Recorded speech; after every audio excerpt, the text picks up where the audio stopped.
Dobrý ráno, chlapečci. Tak, v armádě si říkáme křestním jménem.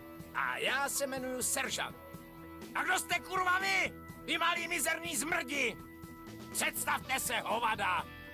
Vojín Francis Green se hlásí na základní výcvik, pane. Vojín Steve R. Hawkins se hlásí na základní výcvik, seržante. Vojín John Thomas Roy se hlásí na základní výcvik, seržante. A já jsem ten nešťastný chudák, který vás má vycvičit. Proč nešťastný?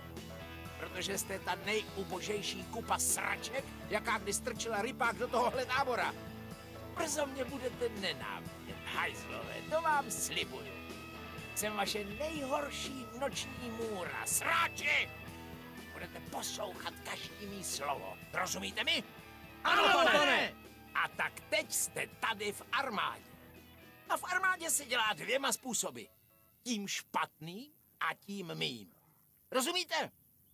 Řekl bych, že těma trapnejma tyčinkama, kterým říkáte nohy, hejbat už umíte. Jinak byste se nedostali ani sem.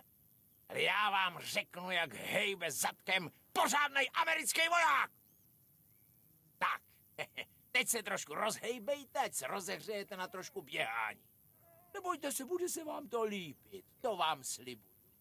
Budete potit prasata, zatímco já na vás budu řvát, což mě hrozně baví. A říkal jsem vám, hejbejte se!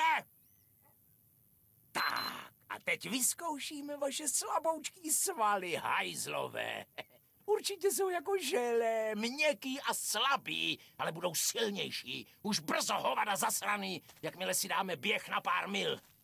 Myslíte si, že víte, jak běhat? Prd!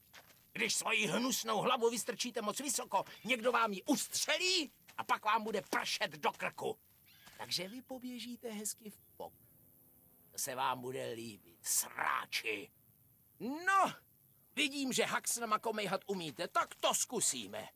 Hej, ty tam, Hawkinsi, ty vypadáš, že mě aspoň trošku rozumíš. Pochybuju, že máš víc rozumu, jak ty hnědý skvrny, co se mi dělají na trenkách. Ale možná dokážeš alespoň přelíst tu opičí dráhu. Co ty na to, hajzle? Tak na co kurva čekáš? Říkal jsem ti, běž na opičí dráhu, ty prase. Ty na začátek opičí dráhy, pitomče, a utíkej! Makám, makám, makám!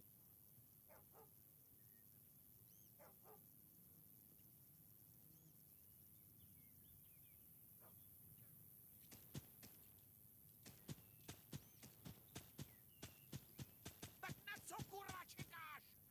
Říkal jsem ti, běž na opičí dráhu, ty prase. Ty na začátek opičí dráhy, pitomče, a utíkej!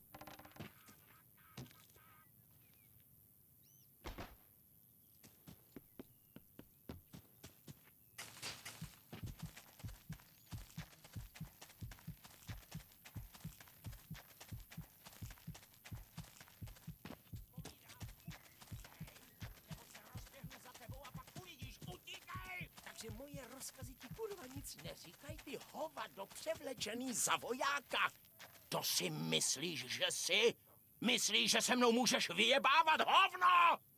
Naser mě ještě jednou a vykopu tě odtud zpátky do mateřské školky mezi ostatní holčičky. Tak na co kurva čekáš? Říkal jsem ti, běž na opičí dráhu, ty prase. Ty na začátek opičí dráhy, pitomče, a utíkej! Makám, makám, makám! Moje babička běhá rychlejc než ty. A to je mrtvá už 20 let, kurva!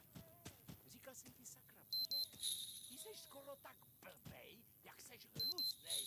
Poblilo by se z tebe i prase. To jsem jenom 20.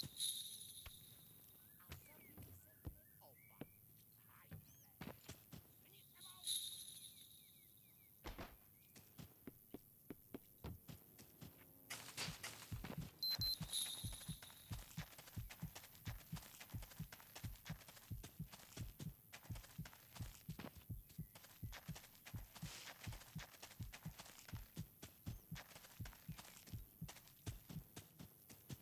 Co to kurva bylo, vojíne? Ožralá stará ženská s dřevěnou nohou by to dokázala líp. A teď si to zkus znovu. tady s těma 2 blbejma vyholencema a radši buď kurva rychlejší, nebo budeš litovat, že ses vůbec narodil. A teď kurva běžte na tu startovní čáru, parchantilíny. Budete závodit a poslední bude litovat, že nezdechnul hned po narození. A teď kurva jedu! Ano, pane! Připravit! Pozor! Před!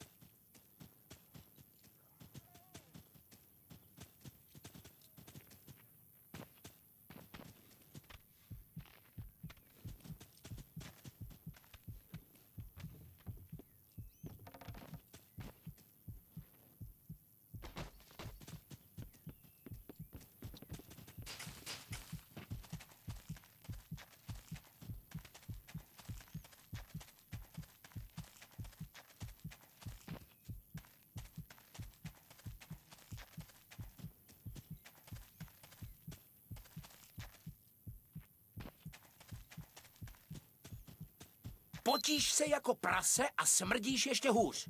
Ale neboj, na to si zvykneš.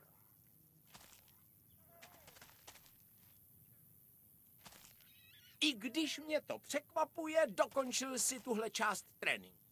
Gratuluju, blbečku. Ale příště to bude kurva horší, to ti přísahám. A teď se zbalte a padejte, máte snad ještě nějakou práci, ne?